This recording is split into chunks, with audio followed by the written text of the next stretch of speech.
9వ తరగతి తెలుగు కార్యాచరణ project topic వచ్చేసి వాయసం పాఠం నుంచి రాసింది మామిండ్ల రామగౌడ్ గారు. బొమ్మలు వేసింది మాత్రం 9th క్లాస్ సాయిశ్రీ. చెప్పండి రా. సాయిశ్రీ కృష్ణవేణి చప్పట్లు కొట్టండి అందరూ.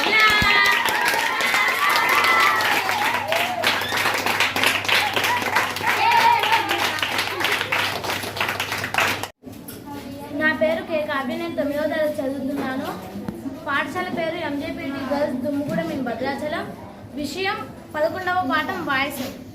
రాంక్షమ మాంసమ కాంక్షించుచున్నావు మానుల్ మెక్కుట మానివారే దీని బ్రతుకు బలిపుష్టమానరు బలినిచ్చుకుని దీని బ్రతుకు గడుపు దినములెన్ని పాయసమా దీపి పాయసమెల్లక బ్రతుకు దినములెన్ని మౌకలి ఏకలి ఈకలి నాలుకో బొబ్బలం నీకెట్లు బోనమబ్బు ఓ కాకమా మాంసం ఎందుకు కోరుతున్నావు మనుషులు తిన్న మానేశారా ఏమి నీవు ఇచ్చే బలిపుని కూడా ఎన్నెలన్నీ తిని బతికిడుస్తావు అని అన్న కాకిని నువ్వు ఎంతకాలం అని తీపి పాయసం ఇష్టపడక ఎంగిలి మెతుకులు మింగడం ఎందుకు?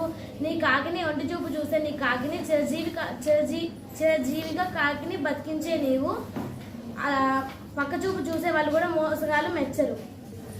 నేను 9వ తరగతి చదువుతున్నాను. అందచందము లేదంచులు నడగాదు చిలకవలేబులకి పలకబోదు పేదరికపు బులుగు భేదభావము లేక గడిబిడతో బలి గంతులుడును కొమ్మల మాటను గురుకుచు గమ్మని రాగాలు తీయ స్వరాలు లేవు లోకాన దీన్లలో గల శోకాలు కన్నీటి గాత లేకరు పెట్టు నన్న కొడుకు పిలిచినట్టుగా బెరిమతో కాకకాకయించి గేకవేయు కలుపుగోలుతనము తెలియనట్టి మను చీదరించుకున్న జిన్నబోదు భావం. కాకి గొప్ప అందచందాలు కలది కాదు, దాని నడక హంస వలె అందంగా ఉండదు, చిలకలా మాదిరిగా అది పలకలేదు. చిన్న చూపు చూపబడిన పక్షి అయినా ఎటువంటి భేదభావము చూపకుండా అందరి ఇళ్ల మీద గంతులు వేస్తుంది. కొమ్మల చాటు నుండి తీనైన పాట పాడే స్వరం దానికి లేదు. లోకంలో దీనిల దుఃఖాలను బాధలను ఏకరు పెడుతున్నట్లుగా అరుస్తుంది కాకి. పినతండ్రిని కాక కాక అని ప్రేమతో పిలిచినట్లుగా అది అరిచిన చిన్న కలుపుకుపోయే తత్వం లేని మనం కాకిని చీతరించుకుంటాం, అయినా అది నొచ్చుకోదు. ధన్యవాదాలు. నా పేరు సిహెచ్ కావ్య. నేను 9వ తరగతి చదువుతున్నాను.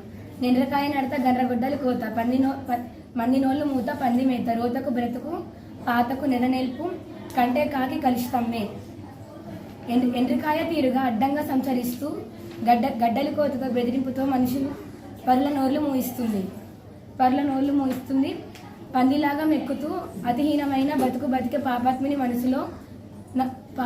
మనసులో పేరుకుపోయిన నలుపు కంటే కాకి నలుపు కలుషితమైనదా? ధన్యవాదాలు. నా పేరు ఎం శ్రీలత. నేను 9వ తరగతి చదువుతున్నాను. నల్ల మగమున నెల్ల లోకాలలో వెన్నిడు పూజ్యుడే వెలయలేడు విసపు మేతరి గొంతు విడ్డూరం గను పున్నను శివుడంచు బొగడబడడే చుక్కల ధరలోన నలుపున్న చెప్పు నాన్న చెప్పేం కదా. ముఖమున నెల్ల లోకాలలో వెన్నిడు పూజ్యుడే వెలయలేదు విసపు మేతరి గొంతు విడ్డూరంగాను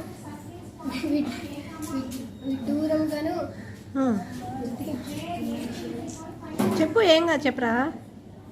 విసుపు మేతరి గొంతు విడ్డూరంగాను చుక్కల ధరలోన నలుపున్న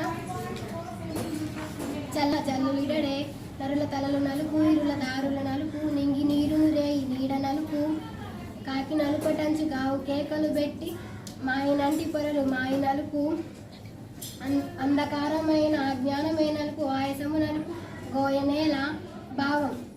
నల్లని వర్ణంతో శ్రీకృష్ణుడు సకల లోకాలు పూజనీయుడే వెలయలేదా విషాన్ని తాగి నల్లని గొంతుతో వింతగా కనిపించిన పరమశివుడు శుభకరుడిగా సూచించబడడం లేదా? అందమైన చంద్రుని ముఖం మీద నల్లని మచ్చ ఉన్న చల్లని వెన్నెల కురిపించడం లేదా? నరుల తలలు నలుపు ఇరుల దారులు నలుపు ఆకాశం నీరు రాత్రి నీడ నలుపే అటువంటిది కాకుల నలుపును అసహించుకోవడం ఎందుకు? పేరు విజ్ఞాత. నేను 9వ తరగతి చదువుతున్నాను. కాకి బలగ మంచి గబర పడదెలుపు తన బంధు జనాలను యదారణం పొందు కాకి పిల్ల కాకికే కడముద్దుని తన బిడ్డ గురించి తగులాడు వదలబోతున్న గాంచి వాదములు మించి లొట్ట మీద కాకిలాగా లొల్లియును పిల్లలందరూ చేరి అల్లరి పెట్టంగా కాకి గోలాని చికాకు పరుచు కావు కావు మనిషి దేవుడి వేడిడి పలుకకు చెవులు ములుకులుకును భీము మీద వాలి క్షేమములు అడిగిన ప్రాణసకుని బంకి రాక వీడదు భావం చుట్టాల బలగం బాగా ఉన్నప్పుడు కాకి బలగాన్ని హేళనగా పలుకుతాము బంధుమిత్రులు ఉంటే మాత్రం వారి ఆదరణ పొందుతాము కాకి పిల్ల కాకికే కడముద్దని వ్యంగ్యంగా పలుకుతాము కానీ కాకి మన పిల్లల విషయంలో అది విస్మరించుకొని కొట్లాటకు సిద్ధమవుతుంది బాగా వాగేవాడినే మించిపోయేలాగా వాదిస్తాం కానీ ఎదుటివాడి మీదే లొట్ట మీద కాకిలాగా వాగుతున్నామని అంటాం పిల్లలు లొల్లి చేస్తే కాకి గోల అని చికాకు పడతాము కావు కావుమంటూ దేవుని వేడుకునే కాకి అరుపులు మన చెవులకు ములుగులుగా తాకుతాయి కానీ కాకి మాత్రం మన ఇంటి మీద వాలి క్షేమ సమాచారాన్ని అడిగి ప్రాణ స్నేహితుడి వల్ల వచ్చిపోవడం మాత్రం మానదు. ధన్యవాదాలు అని చెప్పు. మర్చిపోయావా? నా పేరు భవ్యశ్రీ. నేను 9వ తరగతి చదువుతున్నాను. ఇల్లు వెడలింప దొంతుల నెల్ల వెనుక విధము కొమ్మని కొట్టిన విసుగు లేక నోరు నవ్వంగానే రాయబారమేమో తెచ్చువాతలో చుట్టాలు వచ్చు కబురు కొమ్మ కొనలో కూర్చుండి కోకినమ్మ కూయగ బలాయని గంతు వేచుండ్రు ప్రతిదినం వచ్చి మనలను పలకరించ నాదరించక చిలకనగాదే కాకి భావం.